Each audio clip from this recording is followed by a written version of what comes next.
What's up, everyone? Welcome back.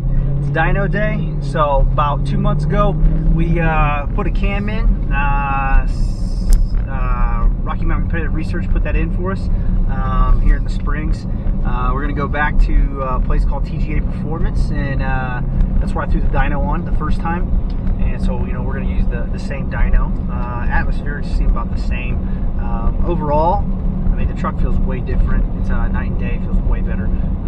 I think at the end of the day, me and Jay, we went back like 8 times to get revisions and stuff like that.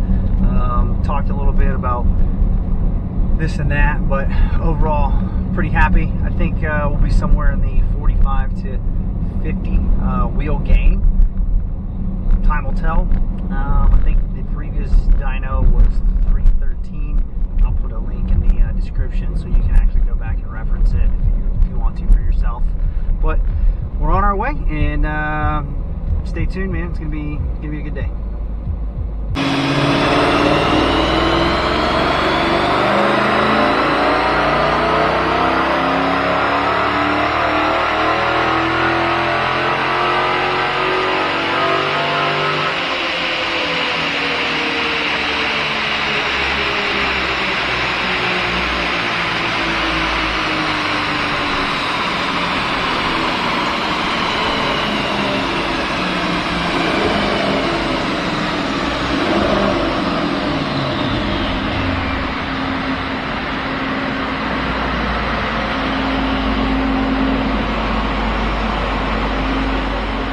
That was 5th gear.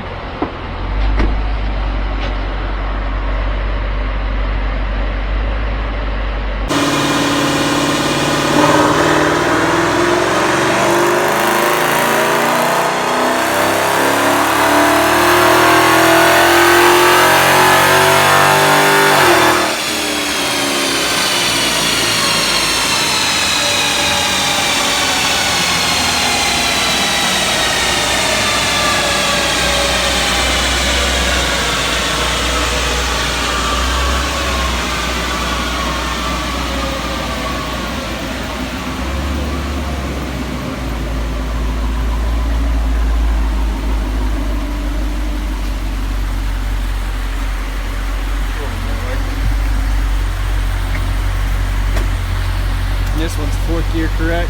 That one right there? Oh, 7th.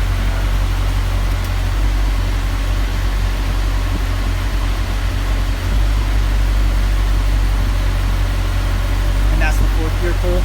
Yeah. And the trans was less angry at that. Okay. That diff is still the transmission changing how much power it's delivering to what wheel. Yeah. Alright guys, that's the results of the before and after runs. You guys see the numbers in the first video. I think it was like 313 and some change, and in the after video it was 331 and some change. Not exactly what I was hoping for. 19 to 20 horsepower when you spend probably like $6,000 including parts and labor. You expect to see a little more than that. So as it sits right now, I wouldn't recommend that to anybody. It doesn't sit well with me entirely. Like, it just doesn't add up. Like, I think it should be, there should be more.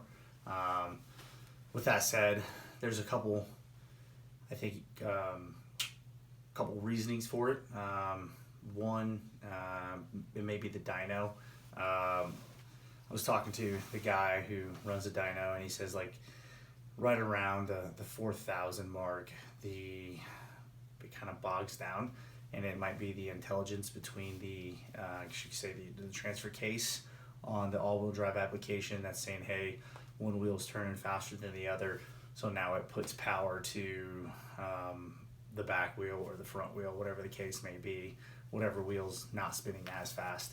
Because I will tell you, on the road, there is no dip at that speed. That's roughly around 4,000 RPMs. There's nothing like that when you're driving real world. So, I don't know. Another possible cause is, I mean, maybe the tune is just not where it should be. So I reached out to a couple people, one out in Georgia, one out in Houston, Texas, and the other one I think is in Tifton, Georgia, and kind of sent them what I had, and they weren't blown away by it. So the guy down in Houston literally called me and was like, bro, and then ran me through everything, and I was like, man, that's pretty upstanding customer service right there, and I'm not even a customer of this dude. So and the other dude out in Tifton, I sent him everything as well, and then he literally sent me a baseline tune back. I didn't even pay the guy for that before he even sent it to me. And I was like, oh wow, that's pretty damn good customer service too. So both those guys helped me out, put me in the right direction for sure. Went with the other guy in Tifton just because of the programmer software I have. I didn't want to spend like another $1,000 on programmer software to go with the other guy. I probably would have went with the other guy because I really liked what he had to say over the phone, and knew over the phone conversation he knew his shit for sure. All that said, there's no knocking on Jay Green in this video. His clientele is pretty large. He's got some of the fastest trucks out there. I mean, proof's in the pudding. Go check some YouTube videos. You know, some of his trucks have the world records for being, 4-door, 2-door, etc. So that's that. But since that's the only guy who's ever tuned my truck since I first got into modifying, I thought I'd look into someone else and say, hey man, like, does this make sense? And there's nothing wrong with cross-checking and cross-queuing work with someone else, man. Not one person knows everything. When you start to put multiple people together, that's when you get your final solution. So all that said, I'm going to go back to the dyno after I've worked with this guy and got it all dialed in. We went through some idling and some partial throttle, and that's done. And I will tell you right now, straight up, that the truck runs better. It is smoother. It doesn't have a lag compared to the Jay Green tune. So we'll see what wide open throttle looks like.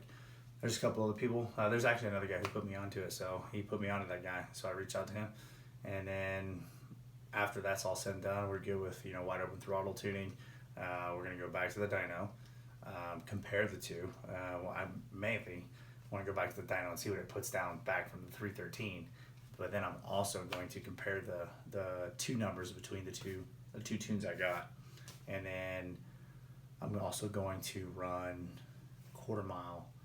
And I'm sorry, 0 to 60 and quarter mile times again to see if they improve at all. So that's that as far as kind of where I feel on it right now. I don't think I would ever do it again. I would probably just throw some force there at it and call it a day, and run like 7 pounds of boost and be at 500 horsepower. So after potentially working with him, maybe might change my mind. I'm optimistic, so I definitely think my number will be higher, and it will be higher. Dyno numbers were SAE corrected. I don't know if I stated that yet, but they are. So it's all based off like my altitude here, which is about 6,000 feet, and it sucks. So a real awesome air. And that's that. Go check out the 0 to 60 and the quarter mile video, because that definitely depicts that. There was a good gain from the cam and the converter. Just maybe not as much as I thought. Like I said, the dyno's not the end all be all solution. It all comes at the end of the day. It kind of comes down to time slips. So I know it's not from a drag strip, but the same, like I said, same thing was used to measure. So both before and after time, so the accuracy is going to be there. That's all I got. Go check out the other video, man, and y'all have a great day.